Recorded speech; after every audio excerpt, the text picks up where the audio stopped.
Hi friends, வணக்கம் and welcome to எங்கள் வீட்டு சமையல். நம்ம இன்றைக்கி வந்து ஸ்வீட் கார்ன் வச்சு தோசை எப்படி பண்ணலாம் அப்படின்றது தான் பார்க்க போகிறோம். இது வந்து ஒரு வித்தியாசமான தோசை, அதுவும் இன்ஸ்டன்ட் தோசை ரெசிபி. எப்படின்னு பார்ப்போம் வாங்க. ஒரு இன்ஸ்டன்ட் தோசை ரெசிபி தான் செஞ்சு காட்ட போகிறோம். இதுக்கு ஸ்வீட் கார்னும் பாசிப்பருப்பும் உபயோகித்து தான் செய்ய போகிறோம். ஸ்வீட் கார்னில் நிறையா நார் சத்து இருக்குது. அதே மாதிரி பாசிப்பருப்பு நம்ம உடம்புக்கு ரொம்ப குளிர்ச்சி தரக்கூடிய ஒரு உணவுப் பொருள். அதனால் இந்த ரெண்டு பொருளையும் சேர்த்து உடனடி தோசை எப்படி செய்யலான்னு செஞ்சு காட்ட போகிறோம். வாங்க எப்படி செய்யலான்னு பார்க்கலாம். இதுக்கு வந்து நம்ம பாசிப்பருப்பும் ஸ்வீட் கார்னும் தான் நம்ம யூஸ் பண்ண போகிறோம். இப்போ இந்த உலக்கில் தான் நம்ம வந்து பாசிப்பருப்பை வந்து மெஷர் பண்ணி எடுக்க போகிறோம். அதே அளவு நம்ம ஸ்வீட் கார்னும் நம்ம எடுத்துக்கணும். ஆனால் ஸ்வீட் கார்னை நம்ம வந்து வேக வச்சு யூஸ் பண்ண போகிறோம். முதல்ல வந்து நம்ம இந்த பாசிப்பருப்பை நல்லா கழுவிக்கலாம்.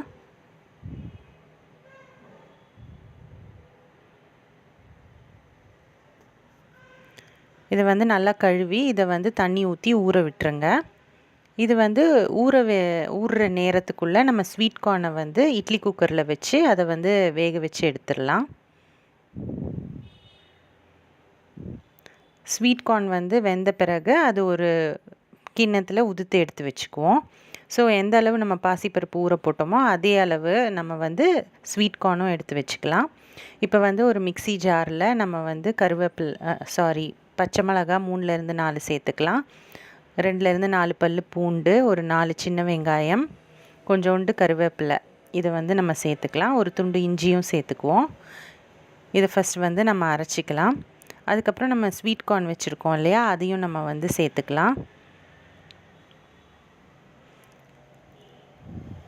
அதையும் வந்து நம்ம அரைச்சிக்கலாம். நெக்ஸ்ட்டு பாசி பருப்பு வச்சுருக்கோம் இல்லையா, அதையும் வந்து நம்ம எடுத்து சேர்த்துக்கலாம். சேர்த்து நல்லா அரைச்சிக்கலாம். இதை வந்து நல்ல தோசை மாவு பக்குவத்துக்கு நம்ம வந்து அரைச்சிக்கணும்.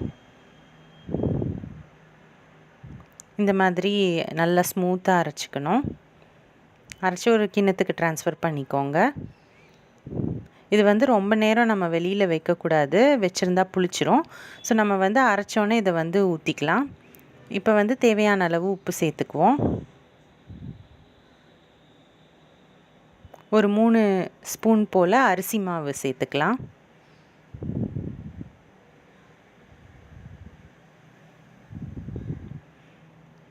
நம்ம வந்து ஒரு 100 கிராம் போல் பாசிப்பருப்பு ஆட் பண்ணோம். அதுக்கு 3 ஸ்பூன் போல் நம்ம அரிசி மாவு சேர்த்துருக்கோம். அதுக்கப்புறம் பொடியான நறுக்குன கொத்தமல்லி தழை சேர்த்துருக்கோம். இப்போ இந்த மாவு வந்து ரொம்ப கட்டியாகவும் இருக்கக்கூடாது, ரொம்ப லூஸாகவும் இருக்கக்கூடாது. இந்த மாதிரி பக்குவத்துக்கு இருக்கணும். இப்போ கல் வந்து நல்லா காஞ்சோன்னே நம்ம தோசை வாக்கலாம். நல்லா மெலிசாவே வந்து இழுவ வரும். இந்த டேஸ்ட் எப்படி இருக்கும் அப்படின்னு பார்த்திங்கன்னா, நம்ம பெசரட்டு அடை தோசைலாம் பண்ணுறோம் இல்லையா, அந்த டேஸ்ட் கிட்டத்தட்ட இருக்கும். சாஃப்டாக இருக்கும். மெல்லிஸாக ஊற்ற வந்தாலும் உங்களுக்கு ரொம்ப அப்படி கிறிஸ்பியாக மொறுமொறுன்னு இருக்காது. உங்களுக்கு வந்து சாஃப்டாக இருக்கும் தோசை, டேஸ்டியாக இருக்கும்.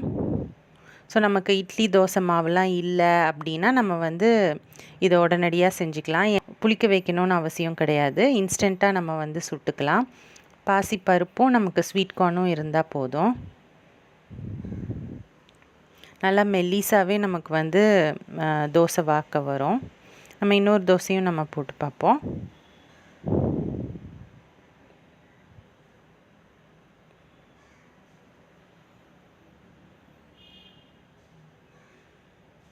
ஸோ டெய்லி ஒரே மாதிரி சாப்பிட்றதுக்கு இந்த மாதிரி நம்ம மாற்றியும் சாப்பிட்டு பார்க்கலாம். பாசிப்பருப்பு வந்து உங்களுக்கு வந்து ரொம்ப ஹெல்த்தி. அது வந்து ஒரு காயக்கற்பம் அப்படின்னே சொல்லுவாங்க. பருப்பு வகையில் நமக்கு அவ்வளோவா அது வந்து வாயு தொல்லை உண்டு பண்ணாது. அதனால் இந்த பாசிப்பருப்பு தோசை வந்து ரொம்ப ஹெல்த்தியான தோசை அப்படின்னே சொல்லலாம். குழந்தைங்களுக்கு அப்படின்னா நம்ம மேலே சீஸ் கூட துருவி போட்டு கொடுக்கலாம்.